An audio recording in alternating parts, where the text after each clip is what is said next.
अस्सलाम वालेकुम। उम्मीद करती हूँ कि आप लोग सब खैरियत से होंगे। मेरा नाम डॉक्टर मोमना है। आज की इस वीडियो में हम बात करेंगे बच्चेदानी के मुंह के आगे जो टांका लगाया जाता है, जिसे साइंटिफिक टर्म में सर्वाइकल सर्कलाज कहा जाता है। ये क्यों लगाया जाता है? क्या इसके लगाने से जो एबॉर्शन के या हमल के ज़ाया होने का जो रिस्क होता है उसको कम किया जा सकता है? ये सब कुछ मैं बताऊँगी आपको आज की इस वीडियो में।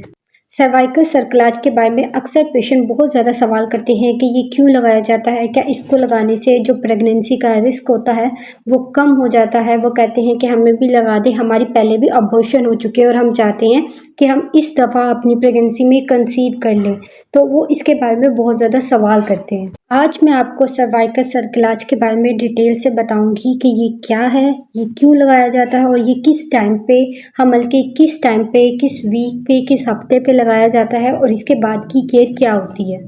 पहले हम बात करते हैं कि सर्वाइकल सर्कलाज होता क्या है। सर्वाइकल सर्कलाज का मतलब होता है बच्चेदानी के मुंह के आगे टांका लगाना। उससे पहले ये समझना ज़रूरी है कि जो हमारी यूट्रस होती है, यानी जो बच्चेदानी होती है, उसके दो हिस्से होते हैं। एक होता है यूट्रस की बॉडी, यानी जो बच्चेदानी का बॉडी होती है, और दूसरा जो उसका पार्ट होता है वो होती है सर्विक्स, यानी जो बच्चेदानी का मुंह होता है। अगर हमल के दौरान बच्चेदानी का जो मुंह होता है सर्विक्स, उसकी लेंथ किसी भी वजह से कम हो जाए तो उस चीज़ को कंट्रोल करने के लिए या उस चीज़ को कवर करने के लिए बच्चेदानी के मुंह के आगे एक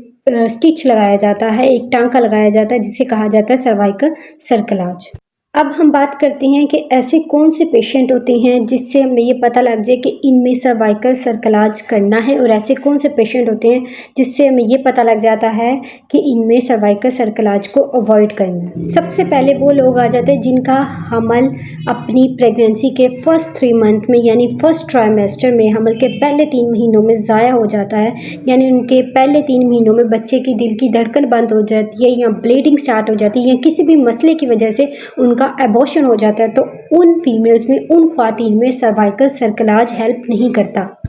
लेकिन उन लोगों में जिनमें सेकेंड ट्राइमेस्टर में या 14 वीक्स के बाद, 14वें हफ्ते के बाद उनकी बहुत जल्दी पेनलेस डिलीवरी हो जाती है, या फिर बहुत ही शॉर्ट ड्यूरेशन के बाद उनकी डिलीवरी हो जाती है, लेबर के शॉर्ट ड्यूरेशन के बाद ही उनकी डिलीवरी हो जाती है। ये चीज़ बताती है कि उन लोगों की जो बच्चेदानी का मुंह है वो इतना स्ट्रॉन्ग नहीं है। ये इस चीज़ को बताता है कि उनकी जो बच्चेदानी का मुंह होता है, यानी सर्विक्स होता है, वो इतना स्ट्रॉन्ग नहीं होता कि जैसी एडवांस प्रेगनेंसी होती है, यानी बच्चे का साइज़ बढ़ता है, बच्चे की ग्रोथ होती है, तो वो उस चीज़ को सपोर्ट नहीं कर पाता। वो इतना वीक होता है कि वो डायलेट हो जाता है, जिसकी वजह से सेकेंड ट्राइमेस्टर में मिसकैरेज हो जाता है, यानी हमल ज़ाया हो जाता है। ऐसे पेशेंट जब अपने डॉक्टर पास आते हैं तो डॉक्टर उनकी कंप्लीट हिस्ट्री लेते हैं, तो उनको जब ये आइडिया होता है कि ऐसा पेशेंट जिसका मिड ट्राइमेस्टर में मिसकैरेज की हिस्ट्री होती है, तो ऐसे लोगों में सर्वाइकल सर्कलाज, यानी जो बच्चेदानी के मुंह के आगे टांका लगाया जाता है, वो ऐसे पेशेंट के लिए हेल्पफुल होता है जिनका मिड ट्राइमेस्टर में, यानी सेकेंड ट्राइमेस्टर में या 14वें हफ्ते के बाद जो मिसकैरेज होते हैं, उन लोगों में सर्वाइकल सर्कलाज करने का फ़ायदा होता है। और उसके अलावा वो लोग जिनका पहले कोई सर्वाइकल प्रोसीजर हुआ हो, यानी कि उनकी कोई सर्वाइकल की जो बच्चेदानी का मुंह होता है वहाँ से बायोप्सी ली गई हो, या कोई टेस्ट के सैंपल लिए गए हों, या कोई टेस्ट के लिए नमूने लिए गए हों, जिसकी वजह से वहाँ से उसका कोई टिश्यू का पार्ट गायब हो जाता है, या फिर जो उनकी पहले डिलीवरी हुई थी, पिछली डिलीवरी के दौरान उनको बहुत ज़्यादा सर्वाइकल टीयर हुए और जो वो प्रॉपर हील नहीं हो पाए, जिसकी वजह से उनका जो हमल है वो ठहर नहीं रहा और उनका मिसकैरेज हो रहा है।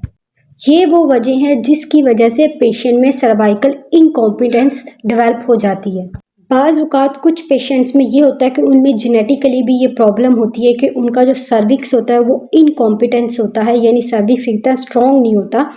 तो वो एडवांस प्रेगनेंसी को होल्ड नहीं कर पाता, वो डायलेट हो जाता है, जिसकी वजह से जो बच्चा है, हमल है, ज़ाया हो जाता है। और ऐसे पेशेंट जिनमें कोई जेनेटिक रीज़न की वजह से हो रहा है, ऐसे पेशेंट में बज़ाहिरी तौर पे कोई रीज़न नहीं मिल रही होती कि उनका जो मिसकैरेज है वो क्यों हो रहा है।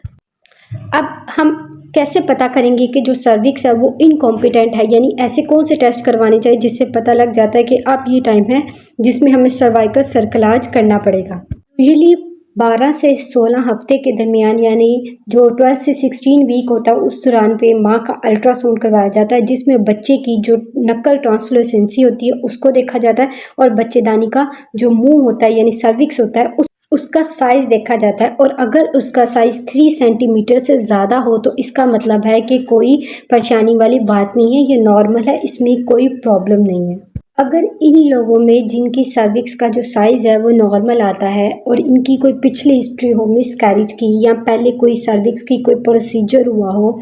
या फिर उनकी प्रीवियस जो मिसकैरेज के इंसिडेंट्स हैं वो हो, तो ऐसे पेशेंट में जो सर्विक्स का प्रोसीजर हुआ होता है पहले, तो उन लोगों में यूजुअली दोबारा 2 से 3 हफ्ते के बाद अल्ट्रासाउंड रिपीट करवाया जाता है। और जब उनका अल्ट्रासाउंड दोबारा रिपीट किया जाता है, उस सूरत में अगर सर्विक्स की लेंथ 2.5 सेंटीमीटर से 3 सेंटीमीटर के दरमियान में आती है तो ऐसे पेशेंट को सर्वाइकल स्टिच यानी सर्वाइकल सर्कलाज एडवाइस कर दिया जाता है। अब इस प्रोसीजर को किया कैसे जाता है? ये कोई पेनफुल प्रोसीजर नहीं है। इसमें पेशेंट को बेहोश करने के बाद बच्चेदानी का जो मुंह होता है उसके आगे नॉन एब्जॉर्बेबल जो सुच्चर होता है, जो स्टिच करने वाला धागा होता है, उसके साथ सेफली वहाँ से बच्चेदानी के मुंह के आगे स्टिच लगा दिया जाता है। और इस प्रोसीजर के बाद भी आपको कोई इतना स्वेयर पेन नहीं होगा, माइल्ड सा पेन होगा और इस प्रोसीजर के करवाने के बाद आप आसानी से ईज़िली अपने घर जा सकती हैं। लेकिन यहाँ पे मैं आपको एक बात बता दूँ कि जो सर्वाइकल सर्कलाज होता है ये मुकम्मल बेहोशी में यानी जनरल एनेस्थीसिया के अंडर पेशेंट को ये स्टिच लगाया जाता है। अब मैं आपको बताती हूँ कि सर्वाइकल सर्कलाज यानी सर्वाइकल स्टिच लगाने के बाद कौन सी ऐसी एहतियात हैं कौन सी ऐसी चीज़ें हैं जिनका ध्यान रखना बहुत ज़्यादा ज़रूरी है। बच्चेदानी के मुंह के आगे टांका लगाने के बाद आपने इस चीज़ का बहुत ज़्यादा ख्याल रखना है कि कहीं आपको वजाइनल इन्फेक्शन तो नहीं हो गया या आपको प्री टर्म लेबर यानी वक़्त से पहले दर्दें तो नहीं स्टार्ट होगी या फिर आपको कोई ब्लीडिंग या हैमरेज का प्रॉब्लम तो नहीं है या कहीं आपको ब्लीडिंग तो नहीं स्टार्ट होगी सर्वाइकल सर्कलाज के बाद। ये सब चीज़ें आपने ज़रूर ख्याल में रखनी है। अगर आपको सर्वाइकल सर्कलाज के बाद वजाइनल येलो या ग्रीन कलर का वजाइनल डिस्चार्ज आने लग जाए या फिर पेट के निचले हिस्से में दर्द रहने लग जाए या उसके बाद अगर आपको कोई खून पड़ना शुरू हो जाए, ब्लीडिंग होना स्टार्ट हो जाए, तो ये ऐसे अलार्मिंग साइन होते हैं जिसमें आपने अलर्ट हो जाना है और इस वक्त आपने घर में बैठ के किसी चीज़ का इंतज़ार नहीं करना बल्कि सीधा अपने डॉक्टर के पास जाना ताकि डॉक्टर आपको रीवैल्यूएट करे कि ये किस वजह से आपको ये सिम्टम्स, ये अलामात आ रही हैं। क्योंकि यूजुअली ये होता है कि इन दिनों में सर्वाइकल सर्कलाज के बाद जो वजाइनल इन्फेक्शन होने के चांसेस बहुत ज़्यादा होते हैं। अमूमन